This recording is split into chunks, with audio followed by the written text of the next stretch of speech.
Hi everyone, I'm Dr. David Wackenfeld, the Chief Scientist at the Great Barrier Reef Marine Park Authority, and I'm here with the latest in our series of weekly reef health updates. The weather out there on the Great Barrier Reef continues to be very variable, and of course that means that the conditions for the corals are changing. I'll talk a bit more about that in a moment, but I think the most important thing is that over the next 2 to 4 weeks we anticipate the peak of the bleaching that we will see this summer, and so we are activating aerial surveys. Next week we will begin those aerial surveys. Obviously we are deliberately timing them to coincide with the anticipated peak of the bleaching, and it will be the results of those aerial surveys that give us the really quantitative information about the extent and severity of bleaching on the Great Barrier Reef this season.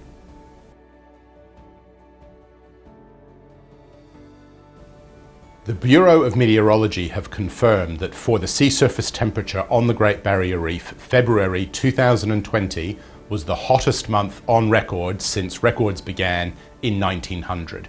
And this clearly explains why both the risk of bleaching and the observations that we had were increasing over the course of February and into early March.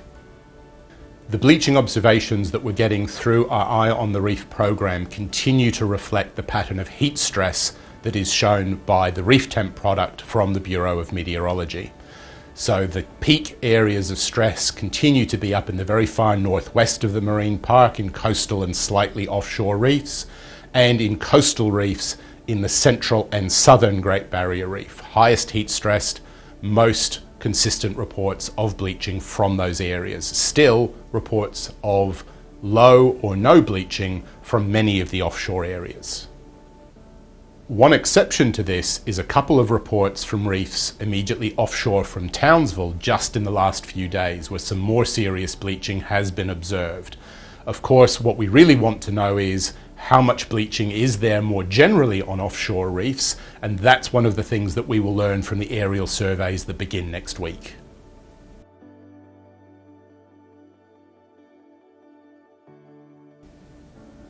Currently, over most of the Great Barrier Reef, we have cloud and wind and rain.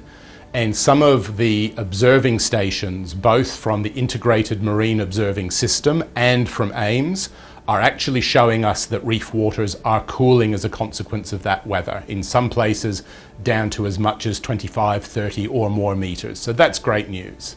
We also have a tropical low up in the far northern Great Barrier Reef, which is forecast to become a cyclone out in the Coral Sea over the next day or so. And of course, what happens with that cyclone, how it tracks, and how much wind, rain, and cloud it generates over the reef will be critical to the temperatures that we see on the Great Barrier Reef over the next week or so.